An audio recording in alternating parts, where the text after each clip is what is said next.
todos são chamados, mesmo antes de Cristo, todos são chamados por esta graça, revelada tanto no Antigo Testamento e manifestada em Jesus Cristo no Novo Testamento. E esse chamado é um chamado global. Por quê? Por não se saber quem são aqueles que Deus predestinou antes da fundação do mundo, que é a chamada doutrina da predestinação, a ordem de Deus, porque Ele conhece os que lhe pertencem. Nós não conhecemos. Se Deus tivesse nos dotado da capacidade que Ele tem de saber quem pertence a Ele, o nosso trabalho seria um trabalho, eu vou dizer, acredito, mais fácil. Porque, objetivamente, nós iríamos direto naquela pessoa. Isso aqui é uma ovelha de Cristo, é um eleito. Então, deixa eu falar de Deus para esta pessoa que ou ela vai ouvir agora ou vai ouvir dentro de pouco tempo. Mas eu sei que não estou jogando pérolas aos porcos. Estou lançando a rede para pegar o bom peixe de Deus. Como a parábola da rede. Daqui a pouco eu vou comentar sobre ela também. Mas Deus não nos capacitou com este dom, mas nos deu uma ordem de chamar pela pregação do Evangelho. E o Senhor Jesus foi o primeiro a chamar o seu povo, as suas ovelhas, no seu tempo. Em Mateus 11, 28, que você está aberto aí, a palavra diz: vinde a mim, é o próprio Senhor dizendo, vinde a mim, todos os que estáis cansados e sobrecarregados, e eu vos aliviarei. Bem, aqui está um chamado que o Senhor diz, vinde a mim todos. A primeira parte desse texto fala de uma totalidade de pessoas. O só ler este texto, baseando apenas no seu início, vinde a mim todos, significa que a salvação está sendo oferecida, ou o chamado está sendo feito efetivamente a qualquer pessoa, a todas as pessoas. Mas um texto não se interpreta por uma frase dele, mas sim em todo o contexto ou complemento de um versículo. Neste caso aqui, o Senhor diz, todos recebem um chamado que deve ser feito. Significa todas as pessoas. Por quê? Pelo motivo que eu disse aqui agora há pouco. Nós não sabemos quem pertence a Cristo. Nós não sabemos quem são os eleitos de Deus. Por isso, o chamado falha para alguns. É o título dessa mensagem. O chamado de Deus falha para alguns. E alguns não é uma minoria. Alguns é a maioria das pessoas que são chamadas pela pregação do Evangelho. E por que tem que ser pregado? Pela ordem que foi dado em Marcos 16:15. Ide por todo o mundo e pregai o Evangelho a toda criatura. Todos. Porém, em Marcos 16, ele dá uma outra informação. Quem crê e for batizado, são esses que serão salvos. O que não crê, será condenado. Então, imediatamente, a palavra de Deus, quando ela é pregada para todas as pessoas indiscriminadamente. Ele não olha classe social, não olha credo religioso, nacionalidade, ele simplesmente olha, é um ser humano, você tem que pregar para ele. Eu sei, se não for meu, não vai corresponder a esse chamado. Mas pela soberania de Deus, por motivos que só compete a ele, aos oráculos de Deus, ele não quis revelar aos seus discípulos quem são os seus. Ele só disse que nós só iremos reconhecê-los quando eles vierem e darem frutos que poderão ser identificados como filhos, ovelhas, também chamado de boa árvore, árvore frutífera. Somente o pós-pregação e o pós-confirmação de fé é que nós poderemos identificar se alguém é um eleito de Deus ou não. E mesmo nesse campo, pelo nosso lado humano, nós podemos falhar na identificação. Embora, pela própria palavra de Deus, isto é impossível. Mas eu falo pelo lado humano, que muitas vezes nós temos a tendência natural de fechar os olhos, talvez por não querer aceitar em nosso coração que tal ou tais pessoas, amadas, talvez caminhando há pouco tempo ou há muito tempo, se apresentam pelo fruto das obras como alguém que não pertence a Cristo. Então há uma relutância de querer, não pode ser. Então é mais fácil a gente fechar os olhos para isso quando a janela da Bíblia está deixando o sol raiar. Então, muitas vezes nós não queremos ver uma realidade potencial perante nossos olhos. Isso é muito natural. Mas a pregação, o vinde a mim todos, é um chamado para todos aqueles que pertencem a Cristo em qualquer lugar do mundo. Eu vou fazer duas citações, uma agora e uma mais para frente, de Charles Spurgeon, que diz assim, abre aspas, seja o que for que a grande doutrina da predestinação possa envolver, tenha certeza de que ela, de forma alguma, restringe ou diminui a extensão dos convites do Evangelho. Seja o que for que compõe a doutrina da predestinação, ela não limita a pregação do Evangelho. Muito pelo contrário, ela expande a pregação do Evangelho, principalmente pelo conceito de nós não sabermos quem são as ovelhas perdidas de Cristo. Então, a doutrina da predestinação, ela nos faz ser muito mais pregadores do que qualquer outra doutrina. Porque nós queremos sempre acreditar que aquela próxima alma que estamos falando, que estamos evangelizando, é a alma perdida, é a ovelha perdida de Cristo e que vai corresponder a esse chamado. Agora, quando ele fala vinde a mim todos, a primeira parte podemos interpretar como qualquer pessoa. Porém, no complemento do versículo, ele diz que todos aqui se restringe a um grupo de pessoas que estão, aos olhos de Deus, cansadas e sobrecarregadas. Então agora o chamado não é para todas as pessoas.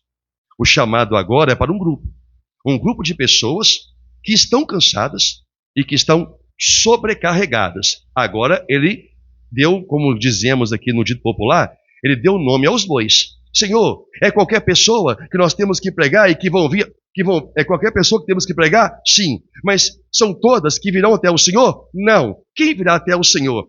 Quem corresponder ao meu chamado, porque vai ser revelado a ela o seu cansaço. Ela vai entender que existe um cansaço e uma sobrecarga sobre a sua vida. É sobre esses dois pontos que eu quero falar aqui agora na minha ministração. Primeiro, os que estáis cansados e sobrecarregados.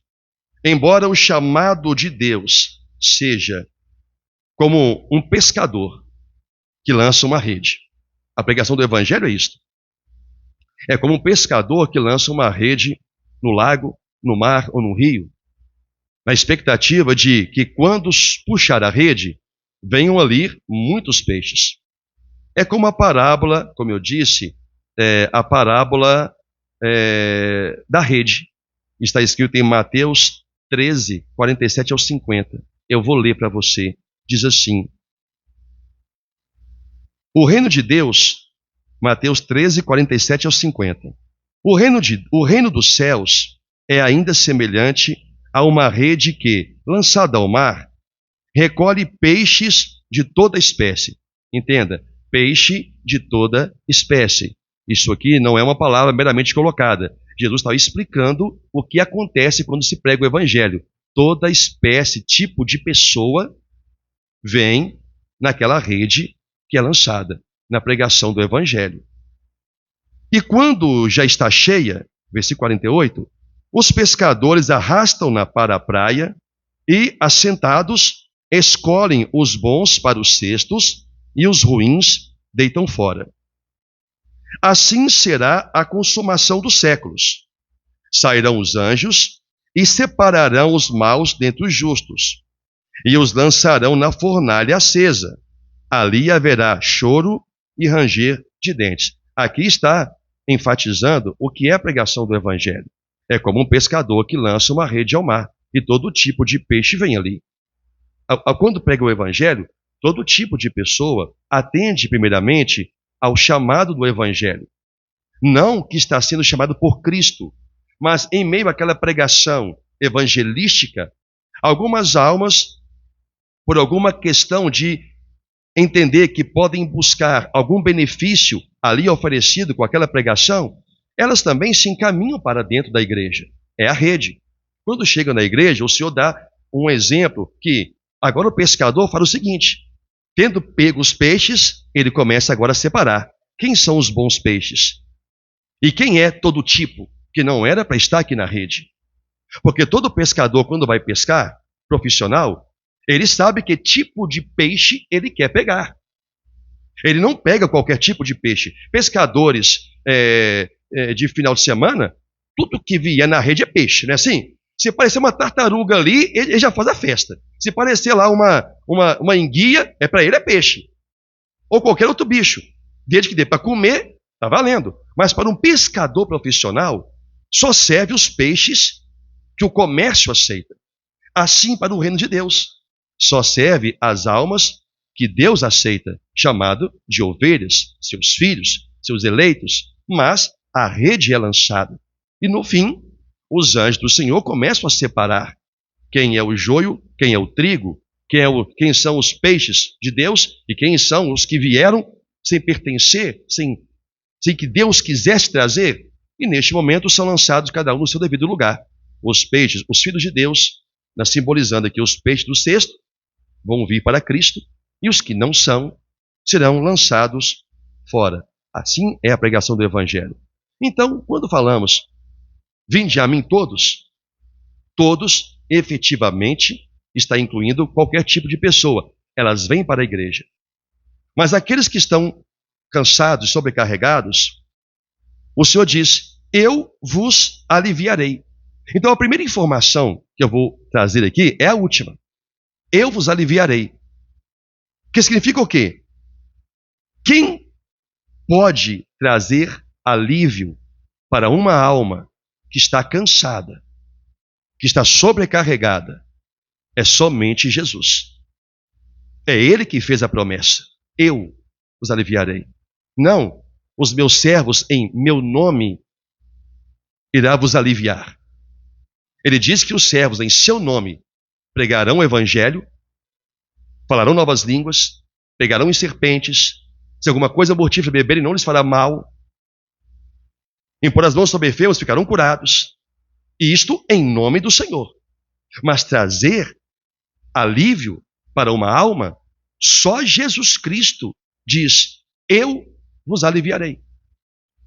E aqui está a questão de quando alguém vem pelo chamado evangelho, pela rede lançada, e chega até a igreja e encontra a sã doutrina, e esta pessoa passa um período, ou pequeno ou curto, dentro da igreja, e ela não sente nenhum tipo de alívio para as dores que ela já sentia antes. Porque a promessa não foi para ela. Ela foi aquele peixe que veio junto na rede, que para Deus não serve de nada. Esses que chegam até a igreja. Agora, aliviar de quê? É aqui que eu quero falar algumas coisas pontuais. Primeiro, ele fala de cansaço. Cansado do fardo, eu enumerei algumas coisas. Cansados do fardo, de trabalharem em vão para serem salvos, obedecendo a preceitos de lei, se esforçam para serem fiéis a Deus. Então, sobre essas pessoas é colocado um jugo por muitos pregadores, falta do conhecimento da palavra do Senhor, que próprio Senhor Jesus Cristo disse certa vez: vocês lançam sobre o meu povo um jugo, um fardo, que vocês mesmos com o dedo não querem empurrar. Então muitos cristãos estão recebendo, através de pregações, porque estão crendo nelas, um fardo, onde eles acreditam que precisam trabalhar ou fazer alguma coisa para poderem ser aceitos por Deus e, por fim, serem salvos. Alguns trabalham em oração constante, orando a Deus por salvação. Ó Senhor, salva minha alma. Ó Deus, salva minha família. O que eles fazem? Traz para essas pessoas um cansaço. Porque quando elas não veem uma mudança em si, ou não vê um correspondente a alguém de sua família, dando como exemplo uma oração por família, mas pode ser oração por qualquer coisa, um cansaço começa a tomar conta de suas almas. O cansaço também é colocado aqui como desânimo. Porque oram, mas não vem nenhuma resposta de Deus vindo até elas. Mas elas lutam, trabalham em oração constante, em jejuns, fazem propósitos, fazem vigílias, vão para o monte, como se ir ao monte fizesse Deus agir mais ou menos em favor da vida de uma pessoa. Isso não tem nada a ver. Já expliquei que Jesus ia para o monte porque era o único lugar onde ele poderia ficar sozinho. Isso não é uma regra que a igreja tem que cumprir. Eu vou para o monte orar. Se você quer orar, porque você quer orar, você vai. Agora, se você vai para o monte orar como um modelo de autossacrifício, para Deus ver o seu esforço de ir no monte e ele vai te atender, você está acordando de madrugada à toa e indo para o meio do mato caçar carrapato à toa. Porque Deus não vai atender a sua oração. O Senhor objetivamente disse: entra no teu quarto e ora. Claro, quando você não está na casa de oração. Entra no teu quarto e ora. Mas não há uma ordem para suba ao monte e ora. Mas não há nenhum pecado em ir, desde que isso não seja colocado como um auto-sacrifício. Mas essas pessoas fazem isso constantemente. Oram. Pastor, mas orar não é uma coisa boa? Sim, é uma coisa boa. Mas o motivo da oração é que está errado. Elas oram por salvação. E não se ora por salvação. Porque quem é eleito será salvo. Nenhum daqueles que Deus dera a Jesus se perderá, exceto os que são filhos de perdição. Então essas pessoas começam uma luta constante, buscando pelo seu esforço uma ação de Deus em salvá-las. Alguns trabalham em luta, em oração, em jejum. Outros trabalham cumprindo os sacramentos bíblicos, ceia e batismo. Não, eu me batizei, então eu estou salvo porque eu criei. Não, eu ceio, eu não falto uma ceia, sabe? Não há um momento em que eu deixei de ceiar. Então, eles estão atribuindo, estou dando como exemplo salvação, eles estão atribuindo a sua salvação pelo fato deles estarem sempre ceando. Claro que isso é um dever, mas nós não ceiamos para ser salvo. Nós ceiamos porque a ceia é um sacramento bíblico, mas não porque ela vai nos salvar. Nós nos batizamos porque é um sacramento bíblico, não porque o batismo vai nos salvar, mas o batismo acompanha aqueles que creem para a salvação. O que eu estou aqui dizendo é que essas pessoas começam a viver tanto em função dos sacramentos que ela se esforça, em algum momento, no decurso da sua caminhada cristã, ela se cansa. Outras trabalham muito por abnegações. São pessoas extremamente doadoras para a obra de Deus, tanto do seu talento, tanto do seu trabalho físico, quanto de suas finanças. E fazem constantemente isto. Outras, mas fazem isto com o objetivo, no seu subconsciente ou conscientemente, de Deus se agradar delas e de salvar a alma. Outras trabalham também por mortificações. Trabalham para mortificar o pecado, seus erros, e fazem isso porque entendem, porque se não fizerem, ou se no decurso daquela caminhada, eles tropeçarem, eles pecarem, eles perdem a sua salvação. Então, estes são os que se cansam.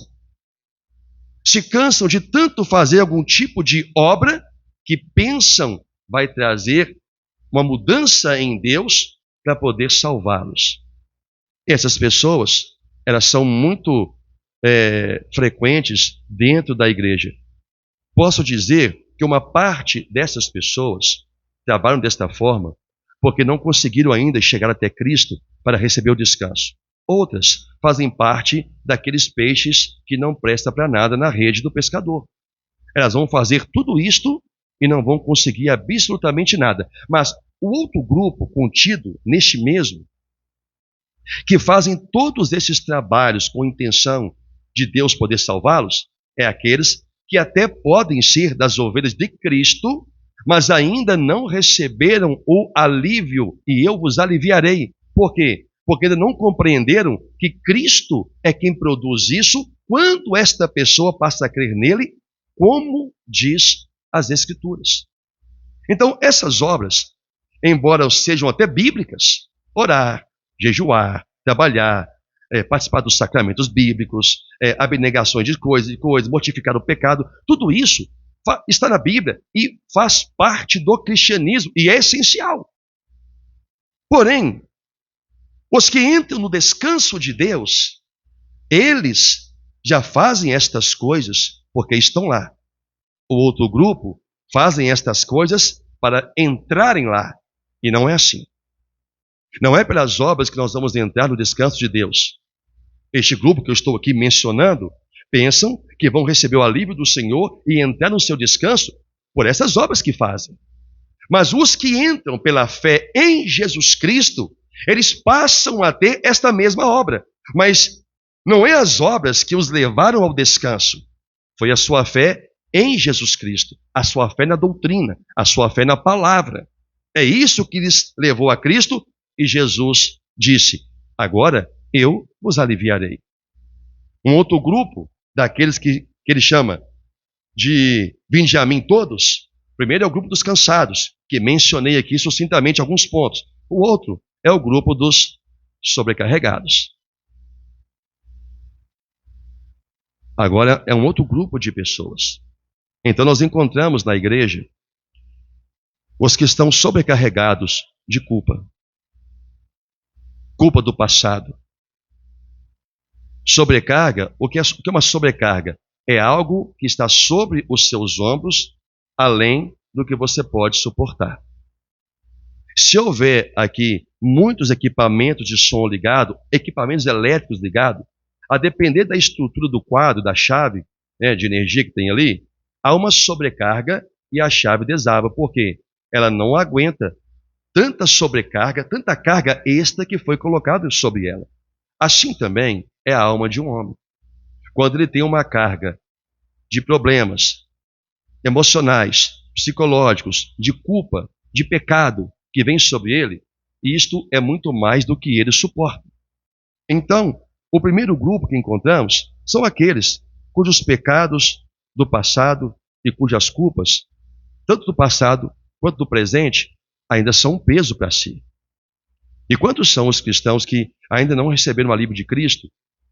E o que eu penso que uma parte dessas pessoas, elas se autoflagelam pela culpa. Elas acham que merece o que estão sentindo, merece o que estão vivendo por aquilo que fizeram. Uma coisa é o merecimento pela colheita de um fruto. Outra coisa é o merecimento porque essa é a vida que eu tenho que ter, porque eu fiz para viver tudo isso aqui, eu tenho que sofrer mesmo. Bom, essa sobrecarga que vem sobre essas pessoas aflige de tal maneira que a sua alma definha. Ela não tem alegria em Cristo. Ela não consegue ficar num ambiente alegre por causa de Cristo. É como se a alegria do outro fosse uma doença para ela. Doença não. É como se a alegria do outro fosse algo que a tortura, porque ela não consegue ser feliz daquela maneira. Ela não consegue ser, ela não consegue ter a alegria que o outro tem, porque existe uma sobrecarga sobre ela. Se eu fosse apenas uma carga, seria aquilo que diz a palavra do Senhor: ninguém é provado além do que pode suportar. Posso colocar aqui uma condição: ninguém vai receber uma carga de Deus que não consegue carregar. Mas quando há uma sobrecarga, ela não é colocada por Deus. Essa sobrecarga é colocada pela própria pessoa por situações que ela viveu antes de Cristo ou por situações que ela está vivendo já com Cristo, mas não consegue seguir sem se libertar da consciência. Eu nem estou falando do fato de libertar do pecado ou da culpa, mas de uma consciência com Deus. Lembro que a primeira coisa que o Senhor diz que nós temos que ter é uma boa consciência. Transformai-vos em vossa mente. E Deus fala que nós temos que trazer a nossa mente cativa, porque tudo começa quando você, da forma como você começa a ver Cristo na sua vida. Da forma correta, não da forma errada. Então, há pessoas que são sobrecarregadas pelo medo da ira divina, O que é isso? Ela vive sob a bandeira de que todo pecado que ela cometer vai resultar em uma ira e punição imediata de Deus. Ora, irmãos, pega o tempo que você tem como cristão. Eu pego aqui o meu tempo. Quantos pecados nós cometemos? Eu nem falo dos inconscientes, eu falo daquele que tivemos a consciência do pecado. E Deus não pesou a mão com ira contra nós. Por quê? Porque o Senhor está usando de misericórdia. Mas uma alma que está sobrecarregada do pecado, ela negligencia a oferta de misericórdia dada por Deus, porque ela se acha não ser digna de recebê-la. Então, emocionalmente, ela vai ficando sobrecarregada de pecado, de culpa. E quanto mais ela, estando na igreja, ela não chega até Cristo, e quanto mais ela vai ouvindo a pregação, mais ela vai tendo o entendimento da graça, mais culpada ela se sente. Quanto mais ela vê o que Cristo fez e entende todo o plano de salvação, entende a sua condição humana, de uma depravada, de ser uma pessoa depravada aos olhos do Senhor, mais ela se sente culpada e indigna, até mesmo do perdão de Deus. Então vem uma sobrecarga sobre ela, que ela não aguenta. Outros são pessoas sobrecarregadas de medo, de apreensões, e que ao menor pecado cometido, um medo de condenação toma seus corações. E justamente são aquelas que vivem sob o ensino de que os seus pecados cometidos irão condená-las. E isso não está na Bíblia. Deus fala do pecado praticado sem arrependimento, não daquele que ao longo da vida, ainda que seja o mesmo, você vai cometer. Então, com o mínimo pecado, até mesmo aquele que Deus fala que não é para a morte, porque diz, há pecados que são para a morte, outros não são. Então, não ore por aqueles que são para a morte. Mas os outros pecados, por menores que sejam, é pecado? Sim. Mas para aquela pessoa que está sobrecarregada, aquele pecado para ela é o motivo de Deus se irar e condená-la. Então as pessoas vivem uma sobrecarga de medo. A maioria dos cristãos que não creem, principalmente na doutrina da graça, que traz, entre outros pontos, a perseverança dos santos, vive constantemente sob o medo de uma ira, de uma condenação imediata, porque cometeu um pecado, consciente ou não.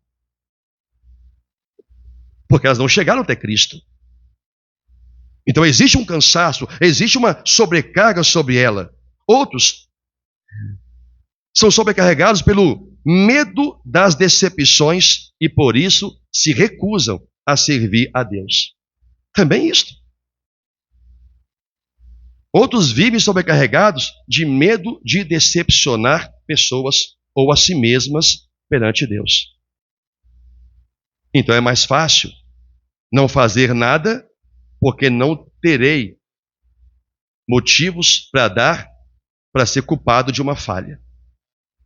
Eu quero falar para você que aparentemente parece até uma coisa certa, bacana, legal. É melhor você não fazer nada do que fazer algo errado e ser punido. Só que para Deus a coisa não funciona assim.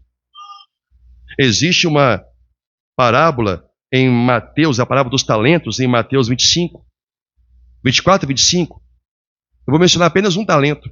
O texto diz, chegando por fim o que recebera um talento, disse, Senhor, sabendo que és homem severo, que ceifas onde não semeaste e ajuntas onde não espalhaste, receoso, com medo, Senhor, eu escondi na terra o teu talento. Aqui tens o que é teu, toma o teu talento. Eu não quero conta com ele. Você conhece o desfecho do texto? Deus o chamou de servo mau e negligente e o lançou para ser queimado. Assim são pessoas que também são sobrecarregadas de medo. Elas têm medo de falhar. Têm medo de decepcionar o pastor. Medo de decepcionar o irmão. Medo de decepcionar a Deus. Então elas preferem não fazer absolutamente nada. Eu digo para você, para um homem chamado por Deus, cujo coração é reverente a Deus, é melhor aceitar a correção para fazer o que é certo do que receber a punição por não ter feito nada. É isso que Deus está tratando aqui. E pessoas sentem tanto medo de errar e de fracassar que elas preferem não servir a Deus ou não se entregam para Deus com o talento que têm. Que outro faça. Está aqui, Senhor. Se eu não estou lá, eu não tenho motivo para ninguém me chamar a atenção. Isso é um pecado. Isto é um pecado perante Deus. mas é uma sobrecarga que muitas pessoas trazem. O que o Senhor Jesus fala? Ei, vinde a mim, você que está cansado e sobrecarregado. Essa palavra é para aqueles que são de Cristo e que estão perdidos no mundo, e são para aqueles que são de Cristo, mas ainda não chegaram até Ele e que estão dentro da igreja. Ele fala, venha a mim. Então não é Jesus que vai até a pessoa. É a pessoa que tem que entender que ela está cansada, que ela está sobrecarregada. E precisa vir, caminhar em direção ao Senhor. Agora, quanto mais o tempo passa, e mais essa pessoa se cansa de fazer tanta coisa e não vê resultado, fica sobrecarregada de culpa, de pecado, de medo. Com o tempo, como qualquer coisa, o tempo nos faz cansar de sermos repetitivos nas mesmas coisas. É nesse momento que a pessoa se afasta, sai, cai, pode usar o termo que você quiser para falar da mesma coisa, porque ela se cansou. Ela veio para a igreja, veio na rede, talvez seja um bom peixe, seja um homem de Deus, uma mulher de Deus, um eleito de Deus, mas ainda não chegou até Cristo. Outros, como eu disse, vieram, como no exemplo, toda sorte de peixe. É uma alma que jamais vai chegar até Cristo e vai ficar sempre o quê? Cansada e sobrecarregada. Ela não tem alívio na alma.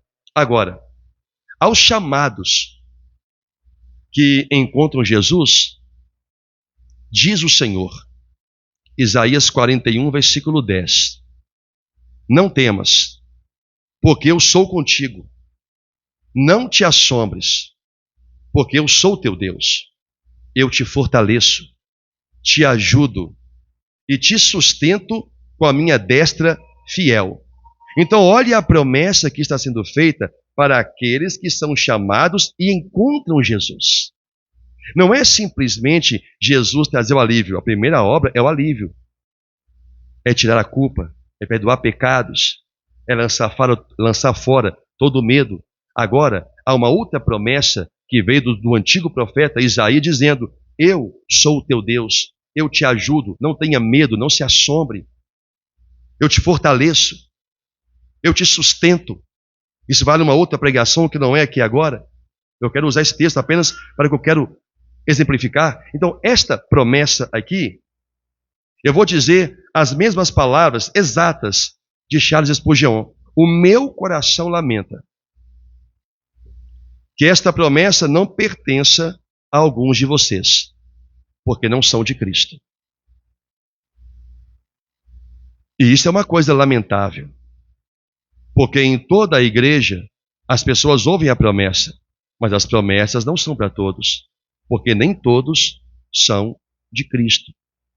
E um coração de um pastor lamenta por isso, só de saber que isto está composto no recinto da sua congregação ou de quaisquer congregações.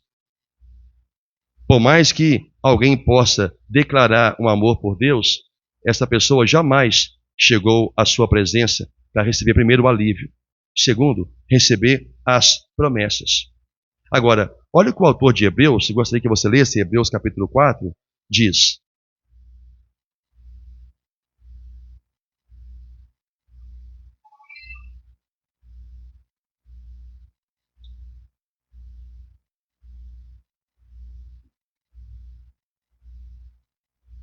Livro de Hebreus, capítulo 4, e vou encerrar minha mensagem. Versículo 1, o autor fala de um temor pessoal. Só que não é apenas dele, mas o temor dele e daqueles que fazem a obra de Deus com ele, porque ele fala no plural. Ele não diz, eu temo, ele diz, temamos. Então, havia mais pessoas comungando do mesmo sentimento de temor. Temamos, portanto, que sendo nos deixada a promessa, então há uma promessa, de entrar no descanso de Deus, suceda parecer que algum de vós tenha falhado.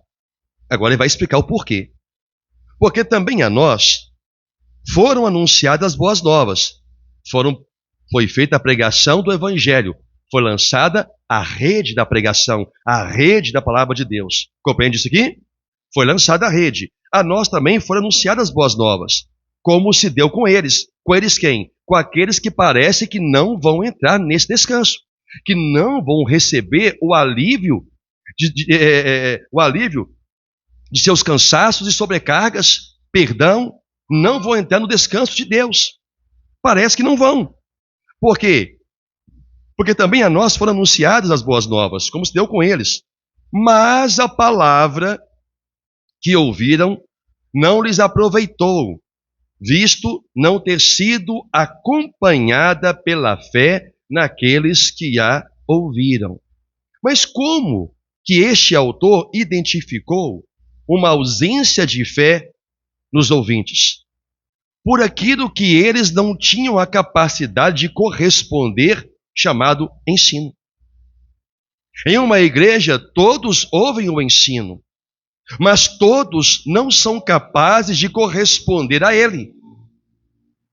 Todos, talvez todos, em uma pregação dizem amém, glória a Deus, mas não podem viver aquilo que estão confessando ser de Deus. Fora aqueles que, por qualquer pretexto, rejeitam o ensino, como já foi pregado em outros ensinos anteriores, porque criam o seu próprio evangelho, criam a sua própria doutrina, criam o seu próprio modo de cultuar a Deus, que não é segundo os ensinos da igreja. Então, o que levou o autor a identificar que eles não acompanharam por fé é justamente a incapacidade de praticar aquilo que está sendo ensinado.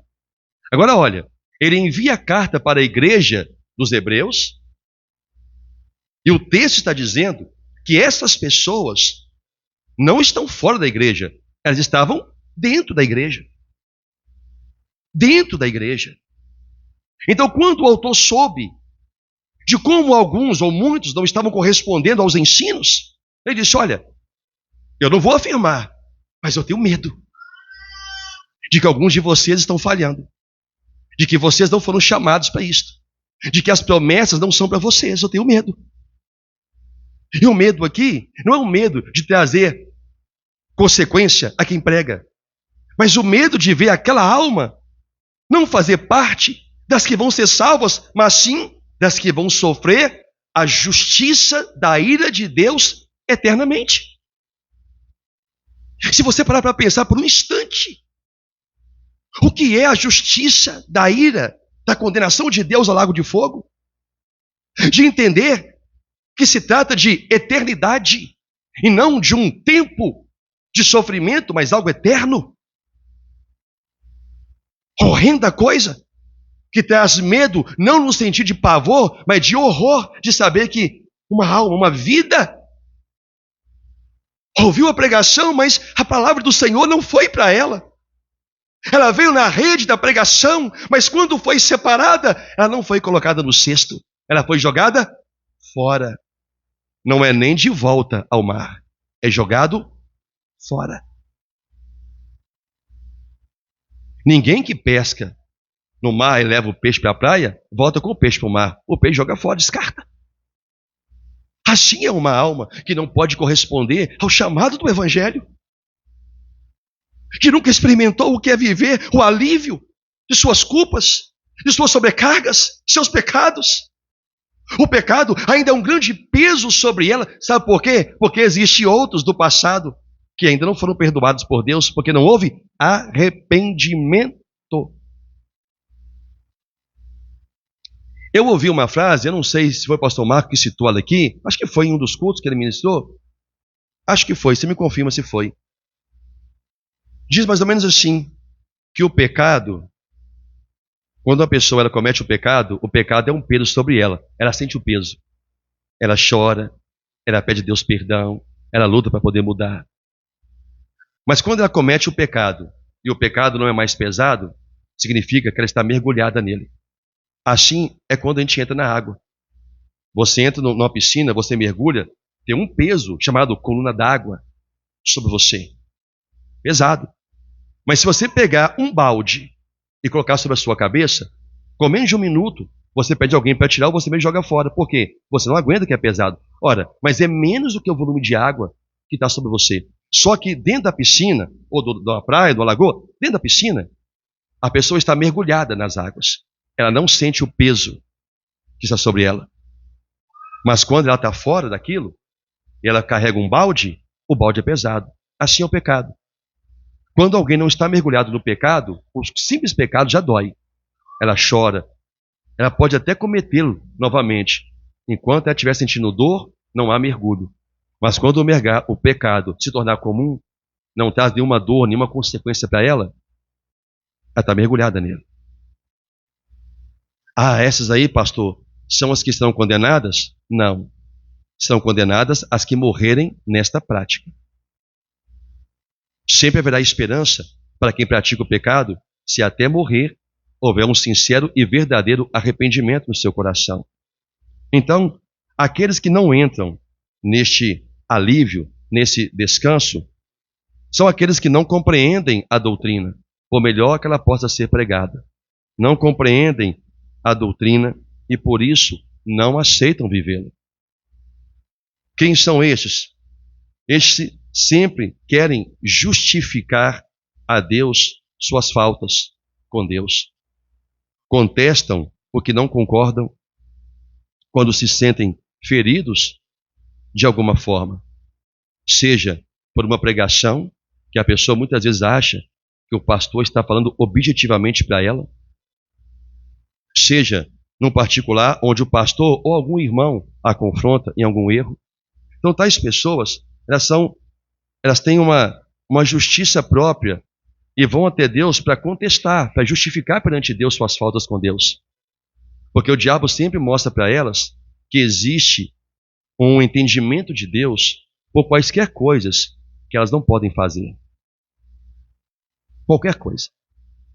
Então, essas pessoas, quando recebem o chamado do Evangelho, elas não podem, por mais que elas venham para dentro da igreja, elas não podem corresponder em suas vidas com o ensino que estão aprendendo. Um último texto de Charles Spurgeon, que eu também vou citar, ele fala assim, abre aspas, porque desde que a mão de Cristo foi trespassada, a destra de Deus nunca feriu um crente para destruí-lo. A mão de Deus nunca feriu você para te destruir. Nunca me feriu para me destruir. Quando em uma palavra Deus me açoitou, quando em uma palavra direta do meu pastor ou de alguém me açoitou, a mão de Deus não estava ali para me ferir. A mão de Deus estava ali para me curar. A mão de Deus estava ali para me tratar. Fazer o mesmo com você. Então, desde que Jesus foi transpassado na cruz, a mão de Deus nunca puniu um crente para matá-lo, para destruí-lo, mas para restaurar a sua vida, para corrigir a sua vida. Mas aqueles que são tomados por um espírito orgulhoso não conseguem ver a mão de Deus em seu favor. E de fato, a mão de Deus, ela é pesada para a vida daqueles que, pelo seu orgulho próprio, recusam em servir a Deus. Recusam em servir a Deus porque foram ofendidos por alguma palavra, por uma pregação, alguém falou duro com ele ou com ela. Pessoas que se sentem tão machucadas. E por que se sentem? Porque não conseguiram ainda chegar até Cristo para ter alívio. Ora, o Senhor Jesus foi ultrajado. E como que ele suportou o ultraje? Em silêncio, aceitando, com humildade, vivendo a palavra do Senhor sobre a sua vida. Aceitou a humilhação. Não havia orgulho no seu coração, não havia orgulho na sua alma, no seu ser. Olha o que se acha dentro hoje da igreja. É uma gama de pessoas orgulhosas, que se recusam em servir a Deus, principalmente se o seu trabalho não for reconhecido pelas pessoas, pelo pastor, pela igreja. Elas simplesmente não servem a Deus. Não vou servir. Tudo que eu faço aqui ninguém dá valor. O que eu faço aqui o pastor não reconhece. O que eu faço aqui a igreja não reconhece. Então se sentem feridas. E uma sobrecarga é colocada sobre os seus ombros. E Satanás ainda a instiga a pensar que todos estão sendo injustos com ela e que ela está sendo injustiçada. Então começa novamente, não é nem que começa, a sobrecarga continua sobre ela, de culpa, de pecado. Só que o pecado agora é de não servir ao Senhor, é de não atender a Deus. Entendem isso, sim ou não? Estes, sempre com um fardo que escraviza o corpo e a alma, não têm descanso em Deus. Estão sempre guerreando com tudo. Parece que todo mundo é contra ela, contra ele. Parece que a igreja é contra ela, contra ele. O pastor é contra ela, contra ele. A igreja é contra o pastor. Não consegue descansar. Está sempre aflita. Está sempre resmungando por alguma coisa. Descontente. Não consegue comungar da fé una, que é a fé chamada fé que nos une em Cristo. E quem não comunga da mesma fé, busca lá fora, ou até mesmo dentro da igreja, aqueles que compartilham do mesmo pensamento. Criam laços de amizade de pessoas que são, dentro ou fora da igreja, inimigos da cruz de Cristo. Inimigos da cruz de Cristo. Davi disse: eu tenho por ódio aqueles que te odeiam, ou que o Senhor odeia, não lembro qual é o termo que ele aplicou ali, mas quando ele usou a palavra ódio, eu estou assim, ódio é muito pesado. Mas é Deus que inspirou o coração dele a falar. O quê? Essa pessoa te odeia, Senhor? Ou o Senhor a odeia? Eu também tenho ódio para essas pessoas. Eu aborreço os que te aborrecem. Mas quando alguém não encontra na igreja a comunidade, a comunhão que não pode ter, por quê? Porque as promessas não são para elas. Por isso o Charles Spurgeon, eu comungo da palavra dele, eu lamento no meu coração. Por algum de vocês, por algum motivo que seja, demonstrar que as promessas do Senhor não são para você. Embora sempre vai haver a convicção, é sim. Mas baseado em quê? Porque eu creio, é baseado no que você vive. E nós vivemos o quê? Na palavra do Senhor. Não é um ensino da palavra de Deus? Então, se não há como corresponder ao ensino, então como as promessas podem ser para você? Por último, embora tenham ouvido o chamado do Evangelho, mas podem não terem sido escolhidos dentro da rede. Volto à parábola da rede. Os escolhidos do cesto, os que não são, joga fora. Então, se você, irmão, irmã, está cansado de viver assim, desta forma, dentre tantas outras coisas que eu poderia colocar também aqui, se você está cansado de viver assim,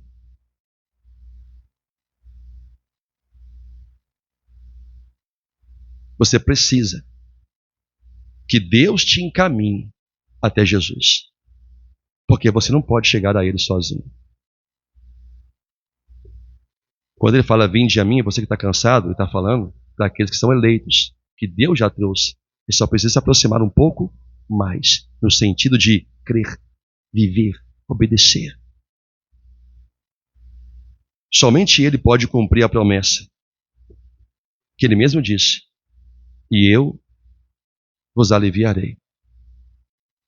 Só Jesus pode aliviar você do seu fardo, do seu cansaço, da sua sobrecarga, da vida que ou você está se escravizando nela ou está permitindo que o diabo faça. Se você, e uma palavra que é muito pertinente em todo o tempo, é a palavra que se fala, que se diz hoje, se você ouvir. Então o Senhor não diz se você ouvir amanhã ou qualquer outro ano. Porque sempre a palavra trata o tempo presente. Hoje, se você ouvir. Parece que Deus está implorando, né? Ei, não endureça. Por amor a mim, não endureça o seu coração. A minha mão não te fere para te matar, para te destruir. A minha mão pode até te ferir, para te corrigir. Mas enquanto você aceitar um coração orgulhoso, um coração que acha que os seus relacionamentos incrédulos ou com aqueles que são inimigos de Cristo não tem nada a ver, mais dor você vai atrair para a sua vida. Em algum momento, você vai ter uma sobrecarga tão grande que você desaba. Porque não chegou até Cristo, ou foi impedido de chegar até Ele. Porque há impedimentos. Eu lembro que Davi, ele confiava muito em Aitofel. E Aitofel foi aquele que levantou contra ele o calcanhar. Avisado foi, mas preferiu não ouvir. E Aitofel planejou, junto a Absalão, a morte de Davi. Me entregue homens, que eu vou sair e eu trago ele morto para você, diz Aitofel. Por alguém que era inimigo de Davi, inimigo de Deus. Isso vai ser um outro tópico dessa linha de mensagens, que eu vou abordar também isso. Estou mencionando.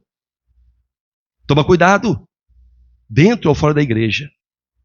Dentro ou fora da igreja. Com quem você nutre amizade. Se Deus olhar para você da forma como tem que olhar, pune ele ou ela e pune você.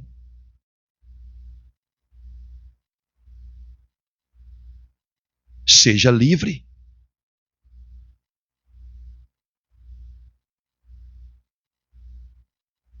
Se você está cansado dessa vida que você tem vivido, está sobrecarregado de culpa de pecado, de sentimento pernicioso do passado, que você acha que foi liberto, não foi. Tem muita raiva aí dentro, muito ódio de pessoas aí dentro, muita mágoa de quem te feriu e pouco arrependimento de quem você feriu. Você tem que largar isso, meu irmão, minha irmã. Você tem que abandonar isso. Vinde a mim. Se você está cansado desta vida, que mesmo estando na presença do Senhor, você não mudou, porque você não quis chegar até Cristo. Porque chegar até Cristo vai te obrigar, naturalmente, a mudar tudo. E às vezes uma pessoa se recusa a chegar até Cristo. Ela quer chegar na casa, ela quer ouvir a palavra, mas ela não quer chegar até Cristo. Porque há coisas que ela já sabe que Deus vai exigir dela. Já está implícito. Só que ela não quer largar.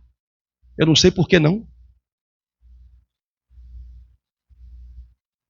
Minha alma entra em pânico. Só de pensar que um irmão, uma irmã, que eu apacento a vida toda ou há pouco tempo, por um fruto, eu identifico que pode morrer, e não valeu de nada que eu fiz. É como se a mão de Deus estivesse matando. Não, mas não é a mão de Deus, é a mão do pastor. Mas como? Mas como pode ser a minha mão? Se eu não estendo uma arma contra você? Posso estender uma palavra dura? E devo fazê-la quando necessário? Mas se você tiver fé para entender a mão do Senhor, você fala como Davi: eu prefiro cair nas tuas mãos, Senhor, porque nas tuas mãos há misericórdia, do que nas mãos do meu inimigo.